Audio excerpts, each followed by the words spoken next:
Hello दोस्तों, good morning. स्वागत है आपका आपके अपने YouTube channel RJ special study में। दोस्तों, आज हम ग्रामीण परिवेश के अगले भाग को देखने वाले हैं, ठीक है। तो जिसके अंदर आपको ग्राम और नगरीय सभ्यता के बीच भिन्नताओं का बोध होगा, ठीक है। तो चलिए हम क्लास की शुरुआत करते हैं।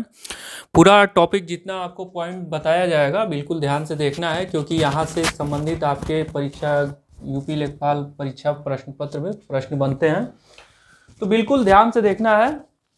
चलिए, तो सबसे पहले हम यहाँ पे देखते हैं ग्राम और शहर में भिन्नताएं। ग्राम और नगरीय, ग्राम और नगरीय सभ्यता में भिन्नताएं, ठीक है।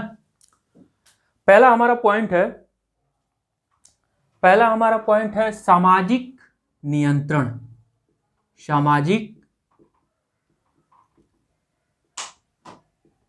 नियंत्रण, ठीक है। पहला हमारा पॉइंट क्या है? सामाजिक नियंत्रण। अब देखिए, ग्राम और शहर, ठीक है, ग्राम और शहर। अब यहाँ जो है क्या होता है? सामाजिक नियंत्रण। तो इसमें भाग क्या है कि गांव के लोग धर्म और परंपरा, धर्म, परंपरा, अनौपचारिकता,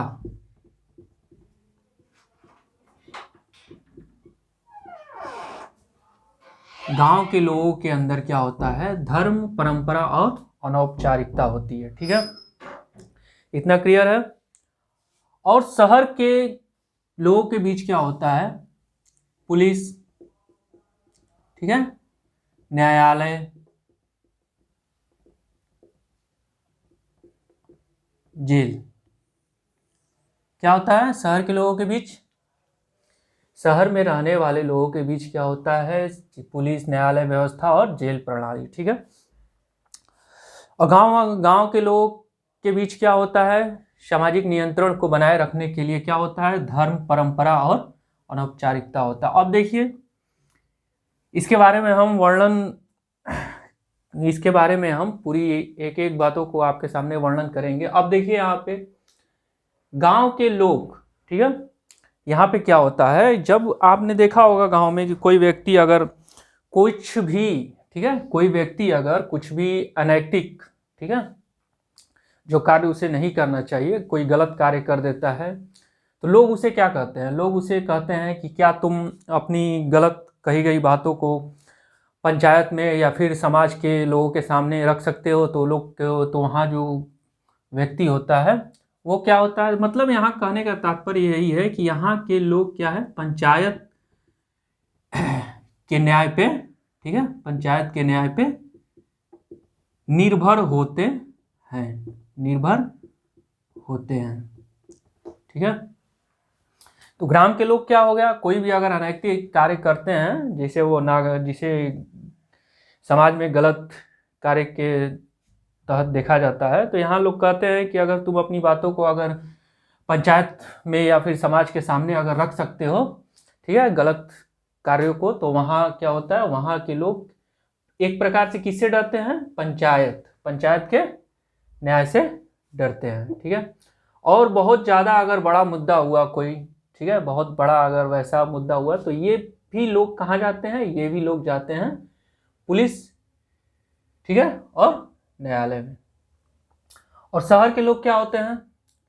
शहर के लोग कोई भी छोटी छोटी बातों पे, ठीक है, कोई भी छोटी छोटी या बड़ी बात जो है, जो भी कहिए, अगर कोई भी किसी व्यक्ति के द्वारा गलत कार्य होता है, तो लोग उसे क्या कहते हैं कि हम इसके खिलाफ जो है क्या कर दो? इसके खिलाफ कंप्लेन कर दो, ठीक है। इसके खिलाफ जो है कोई भी व्यक्ति अगर गलत कार्य करता है, तो शहर के लोग क्या कहते हैं कि गांव के लोग तो सीधा जो है उसे पंचायत में लेकर के जाते हैं सॉरी। और शहर के लोग क्या करते हैं? शहर के लोग अगर छोटी कोई भी बात हो जाती है, तो वो लोग कहाँ जाते हैं? वो लोग जाते हैं सीधा किसके पास? पुलिस के पास, या फिर 112 नंबर डायल करते हैं और पुलिस को बताते हैं कि हमारे बगल में, ठीक है, पड़ोस में या फिर कहीं भी कोई व्यक्ति के द्वारा ये कार्य किया गया है। ठीक है, तो ये तो रहा आपका सामाजिक नियंत्रण, समाज में जो है नियंत्रण बनाए रखने की प्रक्रिया गांव और समाज के अंदर। ठीक है, अब दूसरा पॉइंट क्या है हमारा? दूसरा पॉइंट है हमारा सामाजिक दृष्टिकोण। सामाजिक दृष्टिकोण। अब देखिए सामाजिक दृष्टिकोण, जैसा कि सामाजिक नियंत्रण आपका गांव और शहर में अलग अलग प्रकार के होते हैं, तो ठीक उसी प्रकार क्या है सामाजिक दृष्टिकोण भी ग्राम और शहर, ठीक है, ग्राम और शहर में क्या होंगे, अलग अलग प्रकार के होते हैं। तो पहला पॉइंट यहाँ पे है सामाजिक दृष्टिकोण, मतलब यहाँ सामाजिक दृष्टिकोण को क्या कर सकते हैं आप, सोचने का तरीका। ठीक है, सोचने का तरीका। अब गांव के लोग क्या होते हैं, गांव के लोग सीधा एवं सरल। गांव के लोग सीधा एवं क्या होता है, सरल। और गांव की अपेक्षा शहर के लोग क्या होते हैं, जटिल होते हैं, तार्किक होते हैं और वैज्ञानिक सोच पर निर्भर होते हैं।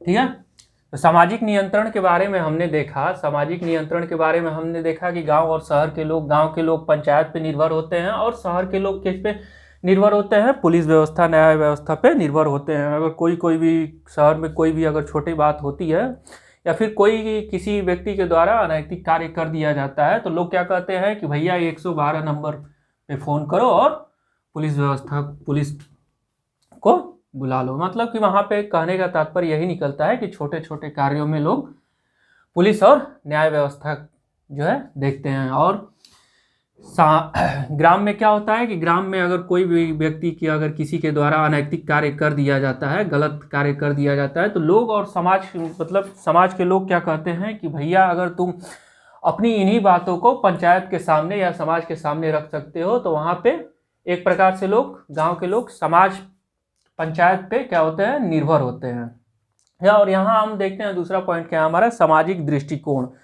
सामाजिक दृष्टिकोण में ग्राम के लोग कैसे होते हैं, सीधे एवं सरल होते हैं, और शहर के लोग क्या होते हैं, जटिल और तार्किक होते हैं। ठीक है, और वैज्ञानिक सोच पर निर्भर होते हैं। अब देखिए यहाँ पे सामाजिक दृष्टिकोण क्या होता है, सोचने का, इसका अर्थ क्या होता है, सोचने का तरीका। ठीक है, सोचने का तरीका। अगर मान लीजिए कि गांव में कोई व्यक्ति है या फिर कोई भी छोटा बच्चा है, अगर वो किसी कार्य को करने के लिए असमर्थ है, परेशान है, तो वो अपने बड़े बुजुर्गों से इसके बारे में क्या लेता है, सलाह लेता है। तो उसके बड़े बुजुर्ग जो है वो क्या कहते हैं कि नहीं, हमारे दादा परदादा या फिर बुजुर्गों ने जो है इस काम को ऐसे करने के लिए बताया है, तुम भी जो है ऐसे अपने कार्य को पूरा कर लो। ठीक है, और वो उसी की अपेक्षा शहर के लोग क्या होते हैं, शहर के लोग किस पे निर्भर होते हैं, अगर शहर के लोगों को अगर कोई भी कार्य, ठीक है, करने में परेशानी हो रही है, तो शहर के लोग क्या करेंगे, उसके बारे में जटिलता से, ठीक है, और उसको करने के लिए कोई लॉजिक ढूंढते हैं।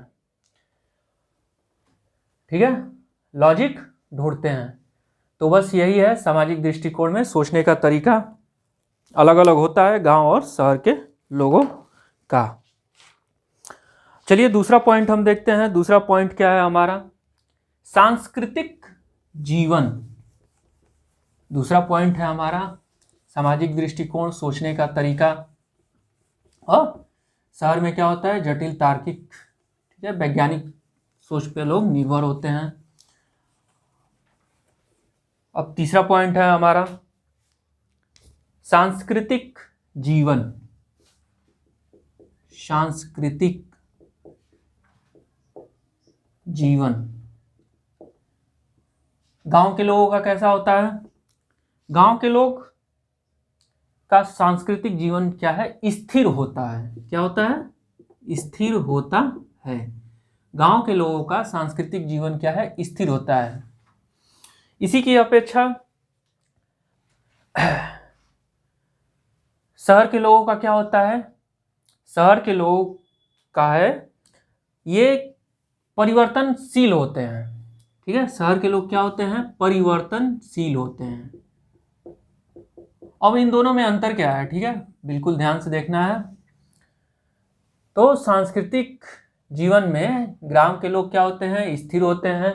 और शहर के लोग क्या होते हैं? परिवर्तनशील होते हैं। जैसे मान लीजिए गांव में क्या होता है? गांव में होता है कि अगर कोई भी, ठीक है, कोई भी त्यौहार मनाने का जो परंपरा और तरीका होता है, ठीक है, गांव के लोगों का कोई भी त्यौहार या परंपरा जो है, जो भी मनाने का होता है, वो क्या होता है? एक तरह से क्या होता है? फिक्स होता है। ठीक है, एक तरह से वो फिक्स होता है। अगर बुजुर्गों ने, ठीक है, बड़े बुजुर्गों ने जिस प्रकार त्यौहार को मनाया होगा, उसी प्रकार वो भी क्या है, अपने त्यौहार को पीढ़ी दर पीढ़ी क्या होता है? मनाते चले आते हैं गांव के लोग। और शहर के लोग क्या होता है? शहर के लोगों में क्या होता है? जैसे कोई व्यक्ति कहीं अपने मित्र के यहाँ या फिर कहीं और जगह गया, वहाँ से उसने देखा कि यहाँ पे ये त्यौहार क्या है, इस प्रकार से मनाया जाता है, तो वो अपने घर आएगा, अपने घर वालों को क्या करेगा? बताएगा, अपने मित्रों को बताएगा और कहेगा कि हम भी, ठीक है, कि हम भी इस त्यौहार को इस तरह से मनाते हैं। और तो इसी प्रकार क्या है, शहर के लोग परिवर्तनशील होते हैं और ग्राम के लोग स्थिर होते हैं। ये अपने त्यौहार और परंपराओं को, जैसे लोग बड़े बुजुर्ग लोग जो है मनाते हैं पीढ़ी दर पीढ़ी, वैसे ही ये अपने त्योहारों को मनाते चले आते हैं। अब देखिए, ये तो रहा सांस्कृतिक जीवन, गांव के लोगों का स्थिर होता है और शहर के लोगों का क्या होता है? परिवर्तनशील होता है। अब चौथा पॉइंट क्या है हमारा? चौथा पॉइंट है सहिष्णुता। अब सहिष्णुता क्या होता है? ये एक प्रकार से क्या इसे आप कह सकते हैं? इसे कह सकते हैं आप टॉलरेंस। ठीक है, मतलब सहिष्णुता मतलब इसे आप क्या कह सकते हैं? टॉलरेंस कह सकते हैं। और इसका मतलब क्या होता है? इसका मतलब होता है बर्दाश्त करने की क्षमता। ठीक है, बर्दाश्त करने की क्षमता। अब देखिए, गांव के लोगों में बर्दाश्त करने की क्षमता क्या होती है? कम होती है। और इसके अनुसार शहर के लोगों में क्या होता है? ज्यादा होता है। अब इसका वर्णन हम करते हैं कि शहर और गांव के लोगों में सहिष्णुता, ठीक है, बर्दाश्त करने की क्षमता कम और ज़्यादा कैसे होती है। शहर में आप देखते होंगे कि, ठीक है, पहले शहर के बारे में देखते हैं। शहर में आप देखते होंगे अगर दो पड़ोसी हैं, ठीक है, दो पड़ोसी हैं अगल बगल, ठीक है, दो पड़ोसी हैं अगल बगल घर में रहते हैं, तो एक पड़ोसी को क्या है, दूसरे पड़ोसी के यहाँ कौन आया, कब आया, कैसे आया, क्या किया, क्या नहीं किया, इसके बारे में क्या है, ज़्यादा जानकारी नहीं होता है। ठीक है, और गांव के लोग, गांव में क्या होता है, अगर आपके पास, ठीक है, अगर आप गांव में हैं और अगर आपके पास पिता का नाम और पुत्र का नाम, अगर इसके बारे में आपको पता है, तो क्या कर सकते हैं आप, गांव में आपका घर कहाँ है ये पता लगाया जा सकता है। और शहर के लोगों में क्या होता है, शहर के लोगों में क्या होता है कि यहाँ पे लोग पड़ोसी में ही, पड़ोसी के लोग क्या है, कोई मतलब शहर में कोई किसी से उतना मतलब नहीं रखता। और गांव के लोग क्या होता है, गांव के लोगों में होता है यही कि जब अगर कोई भी कार्य होता है तो लोग उसके बारे में जानकारी इकट्ठा, आसपास के लोग जितने भी हैं, आस पड़ोस के लोग, उसके बारे में क्या है, इकट्ठा बातों को मंडली बना करके करने लगते हैं। और तो यही होता है बर्दाश्त करने की क्या क्षमता। चलिए ठीक है, दूसरा पॉइंट देखते हैं हम। अब इसमें भी देखिए, ठीक है, अब होता है हमारा पांचवा पॉइंट क्या है, परिवार। पांचवा पॉइंट क्या है हमारा? परिवार। अब परिवार में क्या होता है, जैसा कि पिछली क्लास में हमने देखा हुआ था, परिवार में क्या होता है, परिवार में संयुक्त और एकांकी यानी कि एकल। तो इसके बारे में यहाँ हम बात करते हैं, परिवार में क्या होता है। ग्राम में क्या होता है, ग्राम में परिवार क्या होता है, संयुक्त होता है, साझा और प्रधान। ठीक है, बड़े बुजुर्ग लोग क्या होते हैं, इस परिवार के संयुक्त परिवार होता है, और उसमें बड़े बुजुर्ग जो हैं क्या होते हैं, वो प्रधान क्या है, परिवार के मुखिया होते हैं। ठीक है, परिवार के क्या होते हैं, मुखिया होते हैं। और उसके अपेक्षा, ठीक है, शहर में क्या होता है, शहर में क्या होता है, एकांकी और एकल। इसे आप क्या एक ही शब्द कह सकते हैं। तो एकांकी या एकल जो है, यहाँ क्या होता है, यहाँ जैसे आपने सुना होगा कि हम दो हमारे दो, तो यहाँ वही पद्धति चलती है कि हम दो हमारे दो। ठीक है, यहाँ ना दादा ना चाचा ना ताऊ ताई कोई नहीं। और परिवार में संयुक्त परिवार, साझा परिवार। ठीक है, एक तरह से आप कह सकते हैं यहाँ मुखिया की क्या होती है, प्रधानता होती है। अब देखिए यहाँ पे दोनों का वर्णन हम एक एक करके देते हैं यहाँ पे। अब संयुक्त परिवार में क्या होता है, संयुक्त परिवार में परिवार के लोग क्या होते हैं, एक दूसरे से क्या है, अपनी समस्याओं को रखते हैं और एक दूसरे से क्या है, जुड़े होते हैं। ठीक है, जैसे माता पिता क्या है, दादा दादी से जुड़े होते हैं। ठीक है, भाई भाई से जुड़ा होता है। और एकांकी या एकल परिवार में क्या होता है कि वहाँ केवल क्या होता है, पति पत्नी और बच्चे होते हैं। तो एक प्रकार से आप कह सकते हैं कि संयुक्त परिवार में क्या होता है कि संयुक्त परिवार में बड़े बुजुर्ग जो हैं वही मुखिया होते हैं, और वो जिस प्रकार से परिवार को चलाना चाहते हैं, ठीक है, जिस प्रकार से परिवार को चलाना चाहते हैं उसी प्रकार से उनके देखरेख में परिवार चलता है। अब यहाँ देखिए कि यहाँ क्या होता है, संयुक्त परिवार जो है वो कितने प्रकार के होते हैं। संयुक्त परिवार जो है कितने प्रकार के होते हैं, ये आपके कितने प्रकार के होते हैं संयुक्त परिवार, ये 2 प्रकार के होते हैं। कौन कौन से प्रकार हैं इनके? पहला प्रकार है वंश। ठीक है, पहला प्रकार क्या है, पहला प्रकार है आपका वंश, और दूसरा संपत्ति। अब यहां हमने देखा कि संयुक्त परिवार क्या होता है, इसके प्रकार 2 होते हैं। पहला होता है वंश और दूसरा होता है संपत्ति। अब वंश में क्या होता है, ठीक है, वंश में क्या होता है, वंश में प्रकार होता है जैसे सत्ता हो गया, स्थान हो गया।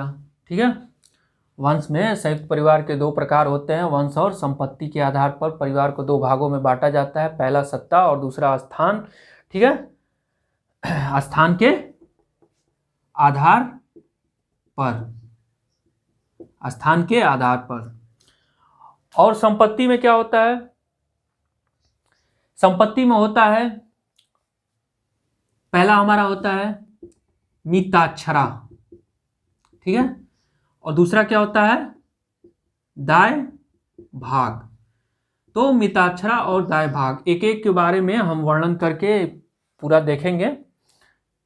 तो पहले आप इतना समझिए कि मिताक्षरा और दाय भाग होता क्या है। ठीक है, मिताक्षरा और दाय भाग होता क्या है। मिताक्षरा क्या है, यह पूरे भारत में, ठीक है, यह पूरे भारत में लागू है।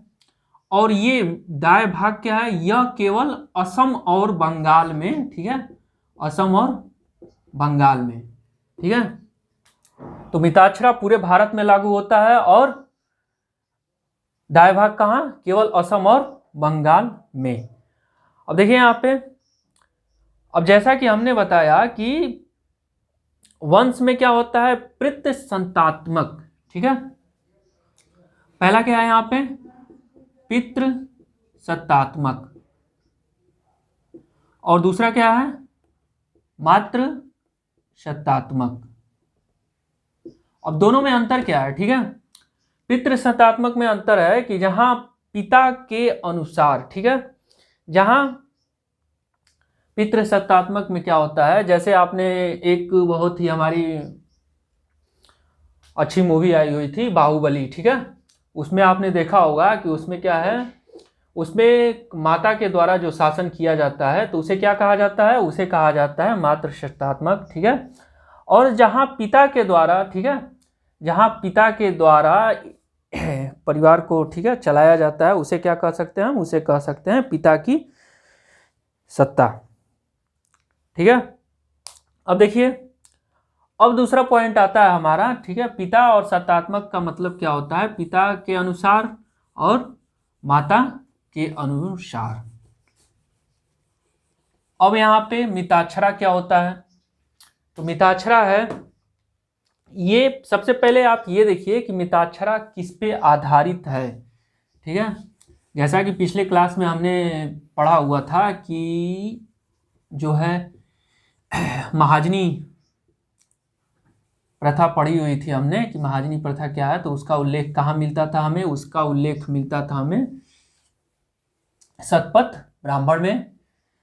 तो मिताक्षरा का वर्णन, मिताक्षरा का वर्णन, मिताक्षरा का वर्णन कहाँ मिलता है हमें, या ये एक तरह से कह सकते हैं कि इसका उल्लेख, ठीक है, इसका उल्लेख, इसके रचना, इसकी रचना किसने किया हुआ था, इसकी रचना विज्ञानेश्वर, ठीक है, इसकी रचना जो है विज्ञानेश्वर जी ने किया था। और यह एक प्रकार से, ठीक है, यह एक प्रकार से पुस्तक किस पे लिखा हुआ था, ये इस पुस्तक के में उन्होंने टीका मिताक्षरा के बारे में, ठीक है, इस पुस्तक में उन्होंने टीका मिताक्षरा के बारे में वर्णन किया है, ठीक है। तो मिताक्षरा का वर्णन कहाँ मिलता है आपको, ये एक प्रकार से विज्ञानेश्वर जी के द्वारा एक पुस्तक लिखी गई थी। पुस्तक का नाम क्या है, पुस्तक का नाम है टीका मिताक्षरा, इसका वर्णन यहाँ मिलता है। अब जैसा कि आपको हमने बताया कि टीका मिताक्षरा किस पे आधारित थी, तो ये आपका आधारित था, ये जो हमने पिछले क्लास में पढ़ा हुआ था कि क्या था कि वहाँ ऋषि याज्ञवल्क्य, ठीक है, एक ऋषि हुआ करते थे और ऋषि का नाम क्या था, याज्ञवल्क्य, ठीक है, एक ऋषि हुआ करते थे जिनका नाम था क्या, याज्ञवल्क्य। उन्होंने, ठीक है, अपने ग्रंथ में, उन्होंने अपने ग्रंथ में महाजनी व्यवस्था के बारे में, उन्होंने अपने ग्रंथ में महाजनी व्यवस्था के बारे में क्या है, वर्णन किया हुआ था। तो ये टीका मिताक्षरा का वर्णन जो है, ये विज्ञानेश्वर जी के द्वारा एक पुस्तक लिखी गई है टीका मिताक्षरा, वहाँ पे इसका वर्णन किया गया है। अब इसका उल्लेख भी कहाँ मिलता है, वही मिलता है। अब जो है दाया भाग क्या है, दाया भाग, दाय भाग ये क्या है, इसके बारे में एक थे जिनका नाम था क्या, जीमूत वाहन, ठीक है। दाय भाग के बारे में एक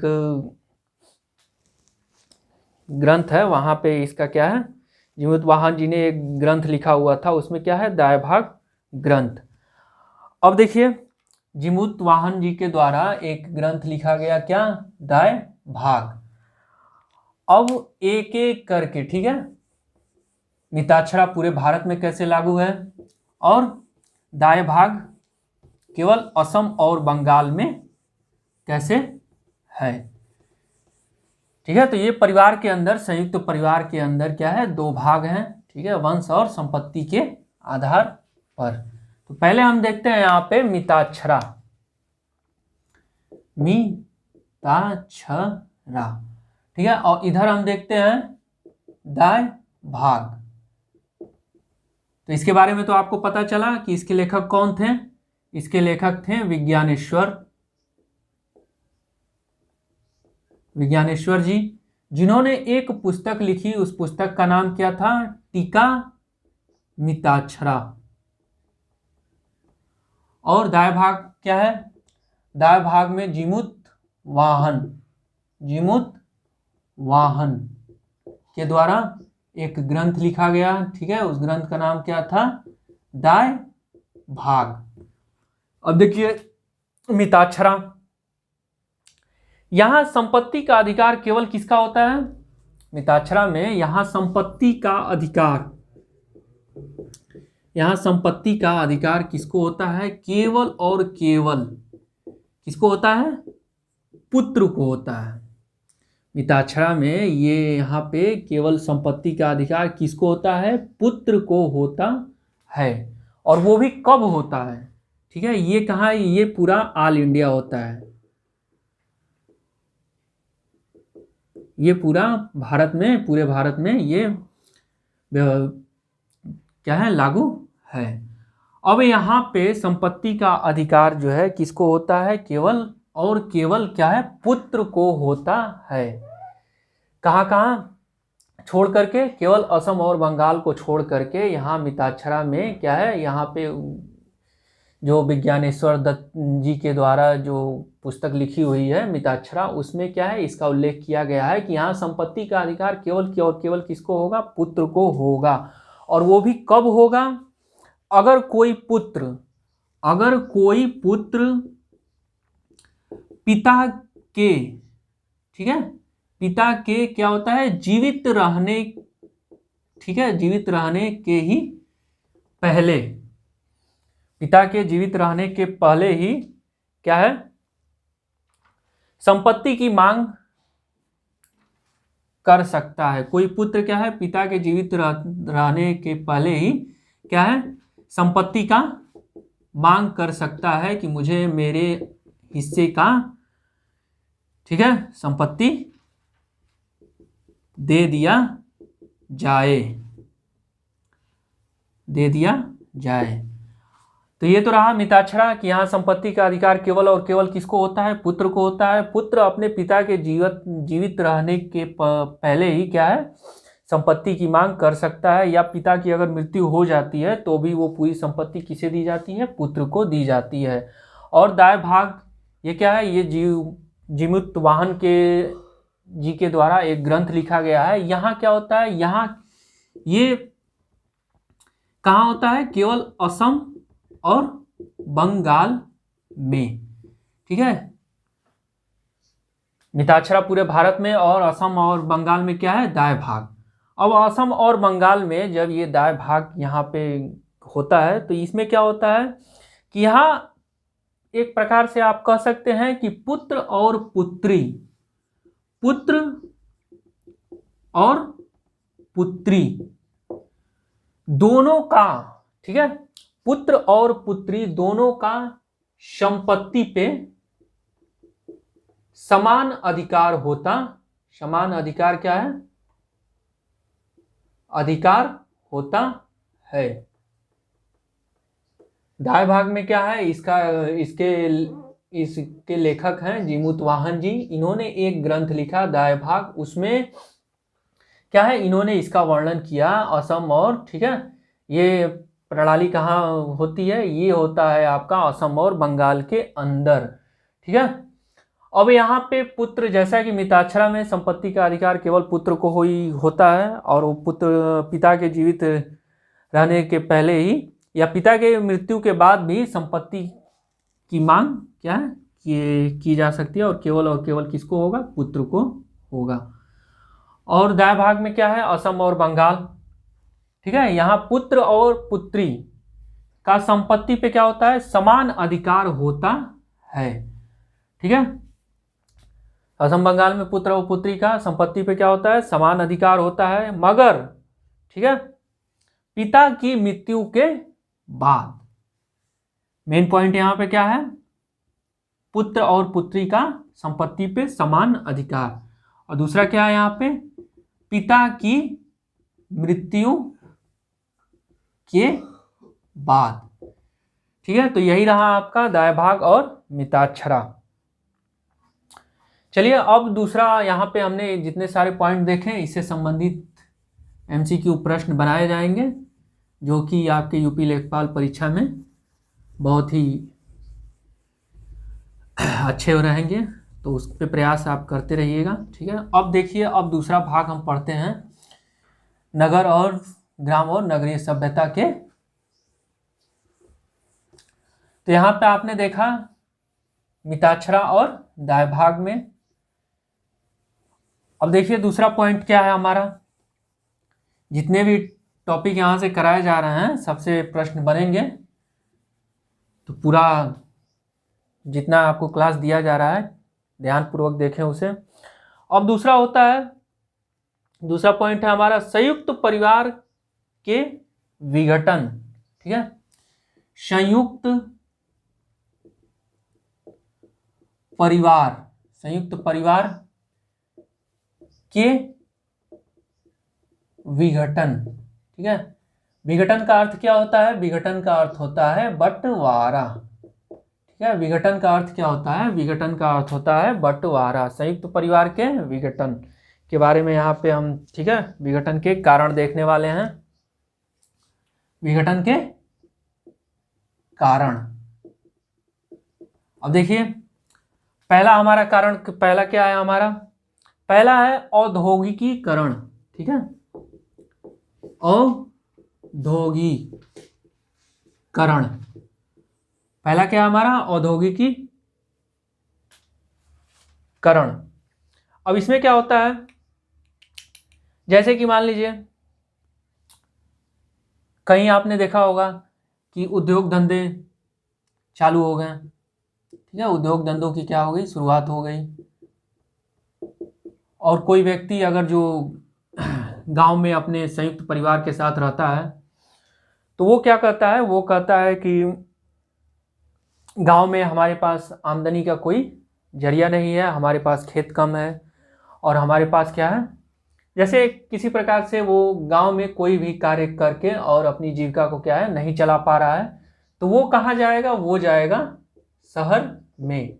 अगर शादीशुदा है तो अपने परिवार के साथ हो जाएगा, अगर शादीशुदा नहीं है तो एकल जाएगा, एकांकी जाएगा, ठीक है। तो औद्योगिकीकरण का अर्थ क्या होता है यहाँ पे, कि उद्योग धंधों की खोज में लोग क्या है, शहर के तरफ जाते हैं और वहाँ जा कर के रोजगार करते हैं और अपनी ज़रूरतों को पूरी करते हैं, ठीक है। और दूसरा क्या होता है, दूसरा होता है आपका शहरीकरण। औद्योगिकरण तो आपने देखा कि यहाँ गांव में लोग जो रहते हैं वो कहते हैं कि यहाँ पे कोई रोजगार का साधन नहीं है, हम जो है शहर में चलेंगे और वहाँ रोजगार करेंगे और अपने परिवार का क्या है, भरण पोषण करेंगे। दूसरा पॉइंट है हमारा शहरीकरण।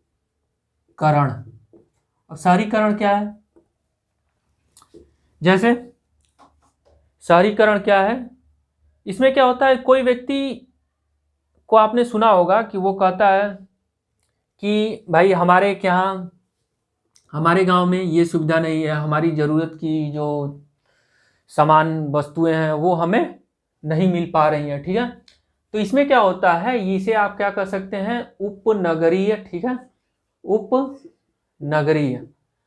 पिछली क्लास में हमने देखा हुआ था कि जब एक गांव, ठीक है, एक गांव क्या है, शहर के, ठीक है, शहर के क्या है, बिल्कुल समीप होता है, तो इसे क्या कर सकते हैं आप, उपनगरीय कह सकते हैं। तो जब शहरीकरण क्या होता है कि जब यहाँ के लोग क्या है, अपनी सुविधाओं को पूरा करने के लिए, ठीक है, अपनी सुविधाओं को पूरा करने के लिए क्या होता है, शहर के तरफ प्रस्थान करते हैं, मतलब जाते हैं। अलग अलग तरह से वो अपनी समस्याओं को दिखाते हैं कि हमारे गांव में क्या है, बिजली नहीं है, पानी नहीं है, मच्छर मक्खी बहुत लगते हैं, ठीक है। तो जहाँ पे खेत और जहाँ पे ये सब होते हैं वहाँ मच्छर और मक्खी लगते ही हैं। तो उपनगरीय क्या होता है, जहाँ क्या है, गांव जो है बिल्कुल शहर के समीप सटा रहता है, ठीक है। तो जैसे गांव के लोग अपनी ज़रूरतमंद वस्तुओं को लेने के लिए क्या है शहर जाते हैं, और शहर के लोग क्या है अपने वस्तुओं को बेचने के लिए क्या है विक्रय करने के लिए शहर से गांव जाते हैं। है कोई गांव और उसका विकास, ठीक है। और दूसरा क्या होता है, दूसरा होता है आपका जैसे कोई गांव है उसका विकास होता गया, ठीक है।